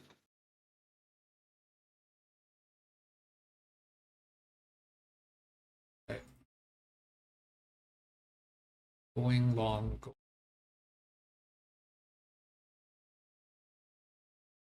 That's a It's just pretty going long in big- Hustler. They just like benefit so much from the econ generation. If it's like gold or XP Ionia, or you're playing Yordles, you're just getting to those thresholds so much earlier. You're getting your like 4 XP per round from Ionia, and I think that's what makes those augments really strong this set. So, I mean, this gold nerf is going to hurt like with getting to those thresholds. But I still think if it's like gold Ionia or XP Ionia, especially XP Ionia, and I have an Ionia opener, then I'm definitely just clicking it. Okay.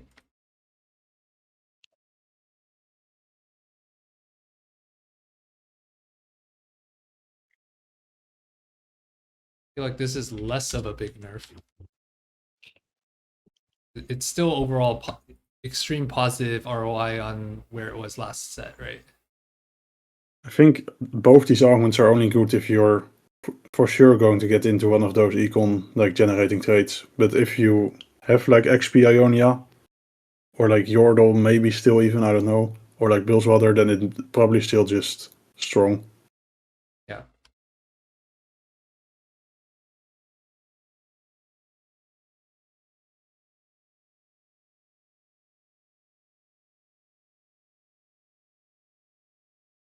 Right, infinity protection.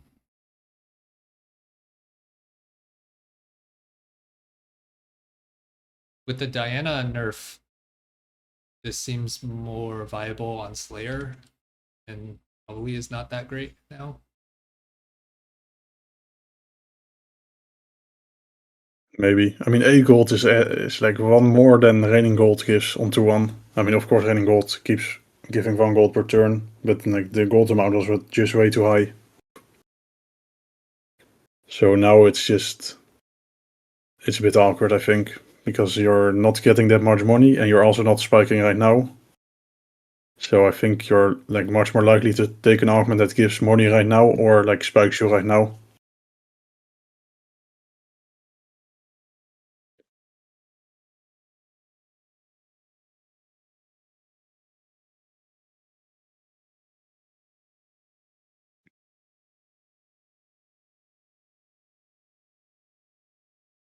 gloves plus. Played 4 turns. What round is this? 4-2, I think.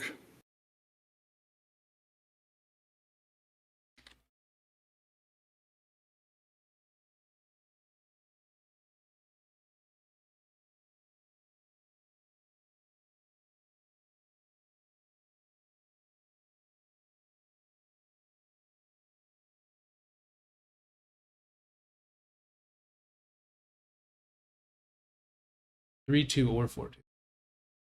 Wait, is that right? Yeah. Okay, so that's a pretty big nerf. 3-2 went from 3-5 proc in a patch to 4-1 proc, or like 3-7 proc. Then 4-2 went.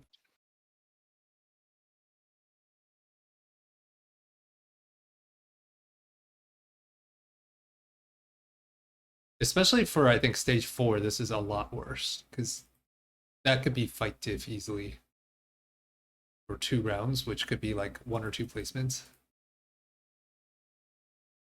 Yeah, but on stage 4, you're only taking it where you already have looked over like Thieves' Claws, right? I think I only do it then, because you're not going to get like 3 or 4 of them if you take it on 4-2. Anyways. So I still think like in the high roll spots when you're clicking it on stage 4, it's like when you already have the other prismatic Thieves' Claws item. Right. And then it will still function. But yes, I do think this nerf is really big. Especially on stage 3, because usually you would get like the other glove from Curacell, and then you would get, even if you didn't have a single sparring glove, you could have 2 like lucky gloves on 3-5.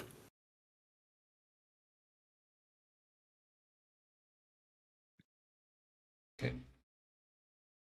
Max build.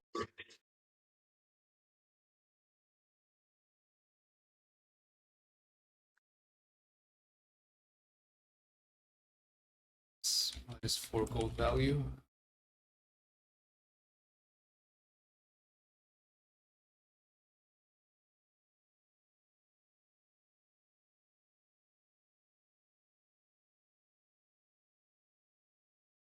Yeah, just a bunch of, and these econ ones are all further nerfs to Fast 9.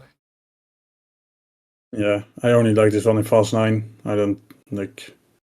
If you're rolling on 8, then you can probably find something better than this. But I don't know, I don't think I like the Augment very much anymore. Mess hall. Probably still worth taking, I assume. In the right spot. Oh, yeah, I mean, it was broken, so probably still playable. Yeah. So this loses minus 2 gold up front and then minus 2 gold per stage. By end of stage 4, that's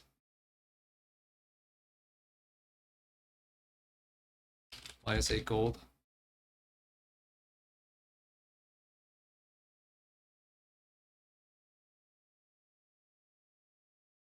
Probably like A tier now. I think if you're like strong early, and you're going to get to 9 anyway, then not much has changed. But if you're only making it barely, then this is quite a substantial nerf. Yep.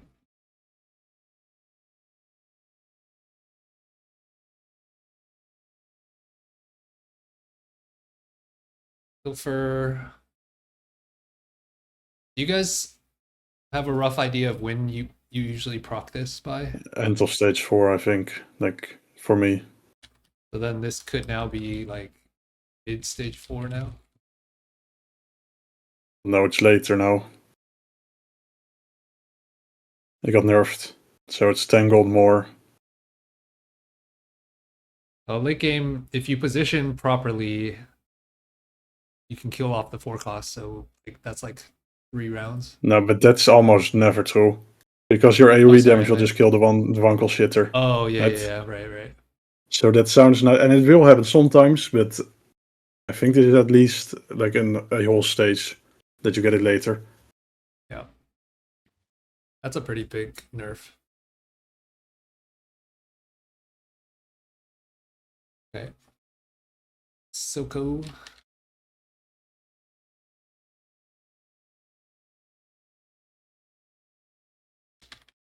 Buffs Warwick. Isn't it a nerf? Oh, this is a nerf. Oh, sorry. I haven't read the augment, but like losing 5% damage. Yeah, I don't know, but you are supposed to take that one in like vertical zone, I think. Okay. At least that's how I thought of it. So I don't know. I don't really get it, but Maybe this is just for noobs. Like maybe I'm for not a fan Kobe. of AP Zon. I think as long as Singe is bad, like you must build Spark with this augment, right, to get good value, or Void, I guess. Yeah. And I don't believe in Echo Reroll either, so no, that's yeah. I don't think there's high value enough to play work from unless it gives you like exactly Blitz 2, Vi 2 with a BT or Titans with Serax, I guess. Okay, Slice of Life. This is also a pretty big nerf. Yep.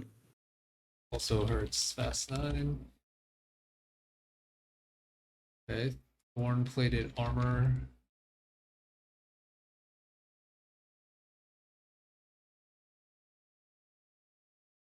Okay.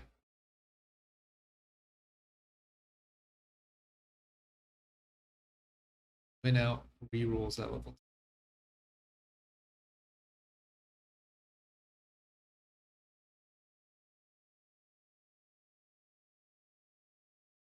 Yeah, this probably nerfs Vertical Void.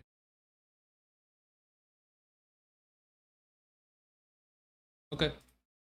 Was there other stuff? Oh, items.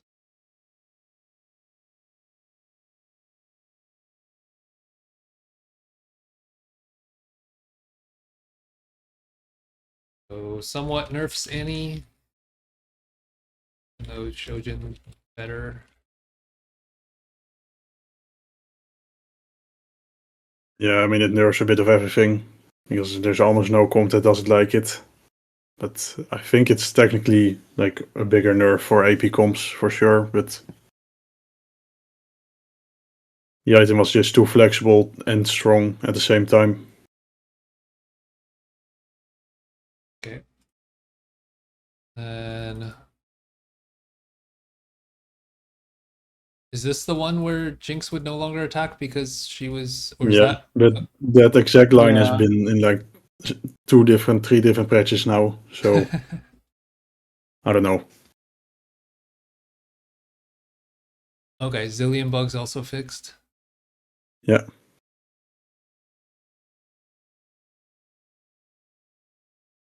What? Lucky Gloves was granting permanent stats? Didn't know about that one, but Oh, Ishtal was not even being offered. Yeah, I never saw it this. Okay.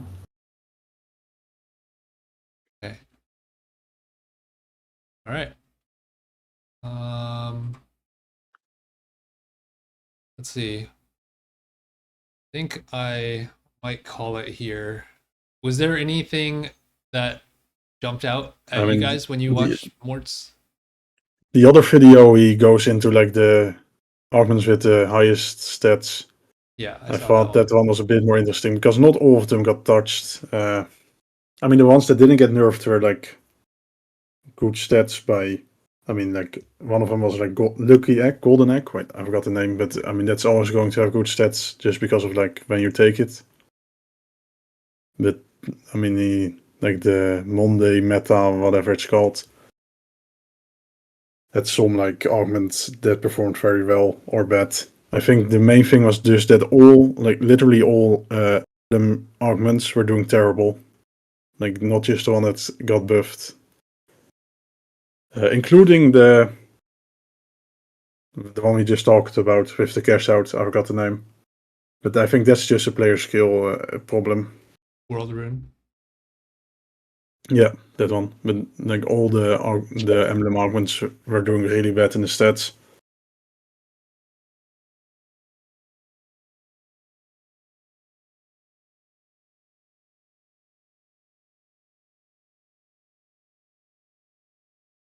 Okay. Sounds good. Any other high level thoughts on now that we've kind of gone through everything? I think I'm just most curious about the Kai'Sa buffs and how that plays out in Void. I worry it might be too easy to get to Baron if Kai'Sa is like strong on stage 5. But besides that, I think the meta will still be like 5 cost, but just not through Yordle anymore. Yeah, it says here that Mort mentioned that the Kai'Sa AP buff is tiny due to mana lock. So maybe it's not as big as we think it might be. Yeah, maybe. Oh, one thing I think is probably worth like 5 minutes to go over is Robin posted like a flowchart I can put in the VC chat. My initial impression, having only played like Fast 9 this patch pretty much, is that the only thing that changes is like the percentage of games that you play each line, not necessarily like the lines themselves.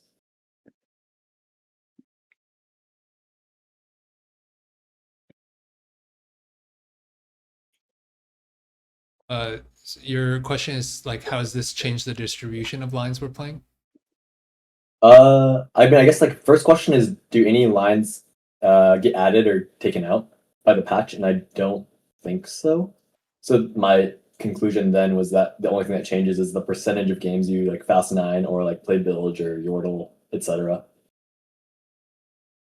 Yeah, I think so. I don't think this mentions any Draven. Like I feel like Draven should be much better now. I think like not like a Void from. I still like Void with Bard. He doesn't include that here.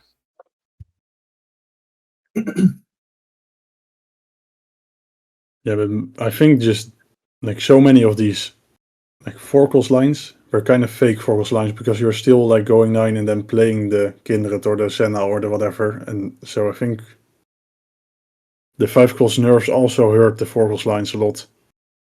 So I think relatively speaking, the power level of most comps won't change that much. So I think you're correct in your like assessment that like the comps we're playing right now shouldn't change that much. Maybe just a little bit relative power of some of these. Yeah, exactly. I thought the same thing where it's like you could argue that everything gets worse, right? If 1 through 3 cost reroll is not good already, 5 cost gets nerfed, and then 4 cost laddering gets like indirectly nerfed. That just tells me that the share of games switches, but not necessarily the compositions you angle. Yep. Yeah, Wigwag here is basically saying he doesn't think the Yordle nerfs are. So the goal is It reasonable. makes you more healthy, so you can go Fast 9 more reliably. Yeah, so maybe Yordle is still premium opener. Yeah, I was a bit surprised that they didn't nerf 8. I think 8 was the main problem, not 6. Yeah. But yeah, I don't know. Because now you get to a 9 easier, but you have less rolls on 9. But the problem is already I would always have like 10 rolls left but 0 gold. So the initial stabilization won't be that like much weaker. Yeah, that's totally fair. I've been in the same spots where like the stopgap is gold, not rolls. Like if the buffs to all the Yordle units make your stage 3 really strong, then you also gain like 1 or 2 rounds. You can like wait longer with like pushing 9, can farm 1 or 2 more 8 Yordle bags. So I don't know how big of a nerf it is going to be.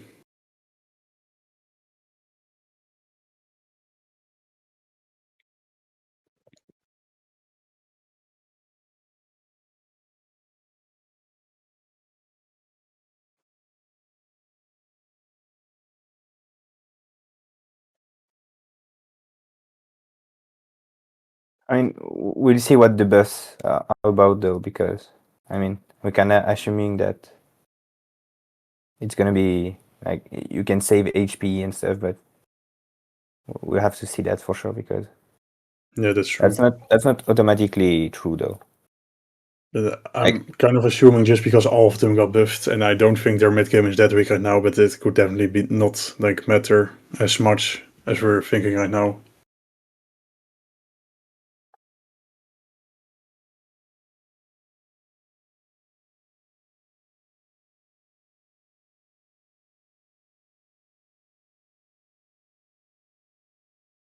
But I mean, the main point though is that so basically you have the compensation that would make the fast 9 Yordle still worth it is that you save HP. So basically you need to be strong. So you need to have a good spot. So I mean, if you have a good spot, isn't it fair if you can just play the spot you have?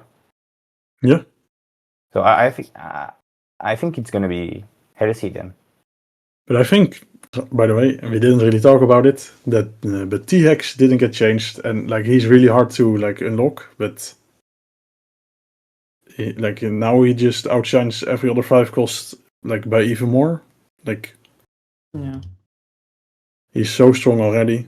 He's only gated by the fact that you can't unlock him, like in like most of your games.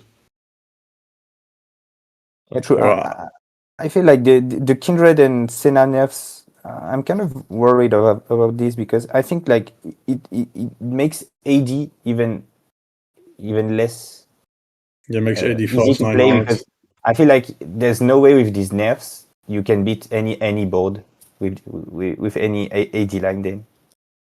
I mean, Unless I you think have a crazy Bilge cap, the I Senna guess. nerfs are probably fine. I think the Kindred nerfs are like very big, like much bigger than I was expecting. Yeah, I don't understand these nerfs at all. And she was really strong. I loved I didn't playing her, feel like but I don't this know. is I didn't not. feel like it was that huge of a champ. I also think like her strongest or like her most broken part is her ability, I think. But maybe they didn't want to change her ability and make her more of a support unit. But then, like, who do you play in AD Fast 9? Because you can't unlock the TX, so just gated to like only playing Senna.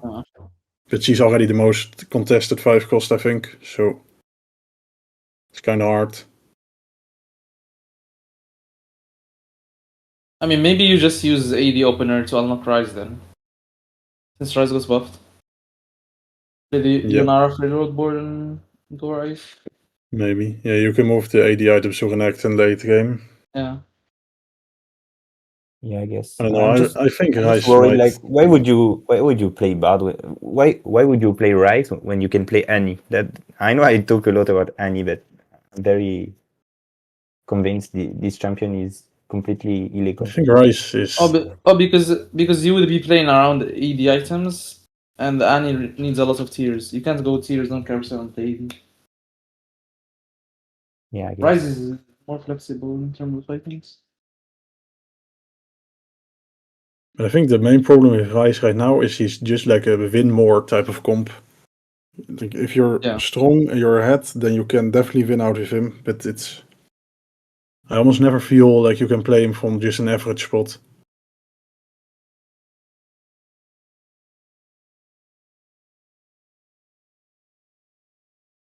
And I think Zillion not getting nerfed. I mean, maybe it's fine, but I also think Zillion is quite strong already.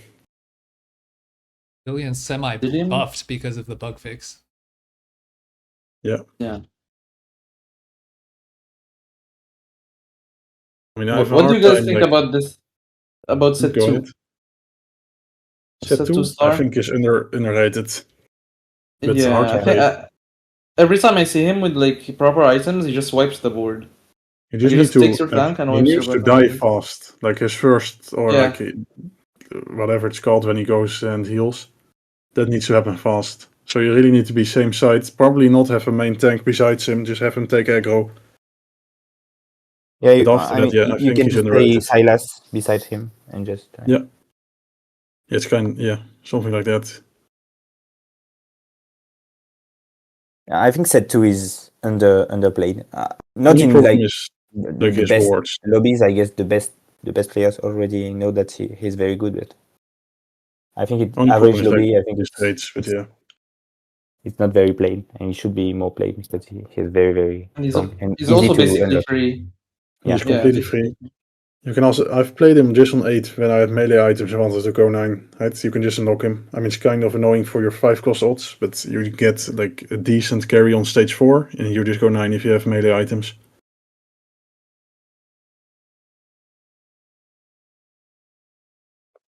But on 2-star, he becomes really like broken. Not broken, but like really strong. And he doesn't need the Ioniad also. You don't even need to play. Yeah. Most people played him from the Yordle thing, but you can just I unlock think he's him. more of a and play threat. it. Yeah, you can just play him like a Fiddle or whatever. But you need his items. Yeah, or You a need- TG. you need I the mean, yeah. TG hard. You want him to wipe the board? Yeah, I think you need spell crit to like really shine. So would you, if you have like, let's say you have the basic Silas build, would you put the TG on Silas and the items on set 2? Like if they are Oh, yeah. both 2-star. Depends on how many Arcanists I have. I think. I think it also depends on like you're assuming JG Hodge, right? I think the third item kind of changes the equation as well. Like a defensive item probably leans towards Silas, offensive leans towards Set, I would think. I think it's also very dependent on the enemy boards because Set Yeah, I can agree. benefit a lot from playing against like bruisers, for example. If like someone is playing 6 bruisers, Set becomes a lot more attractive. Agreed. I think the main items, like off the top of my head without looking at stats to delineate it, are like Gunblade for Silas, Double Hodge for Set, QSS for Silas, Eon for Silas, I'm guessing. Yeah, you can't play on Set. It procs before he goes back. Yeah, it just seems awful. And then I think BT guess is also the same, so you can't like it would still like I don't think BT Silas is amazing, but I mean, it's probably not that bad. Yeah. Because Set has the Diago, right? So like triple damage is probably going to be a little bit better on him. But I think like when you're in that state anyway, and you have Set 2, Silas 2, you probably won the game already. True. Yeah, I think nothing can stop this board. Yeah.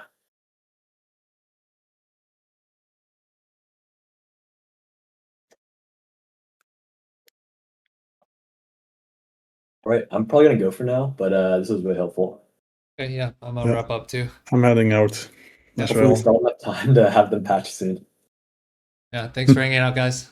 Talk to you guys later. Yeah. See you thanks guys for next time. being here. Bye. Yeah.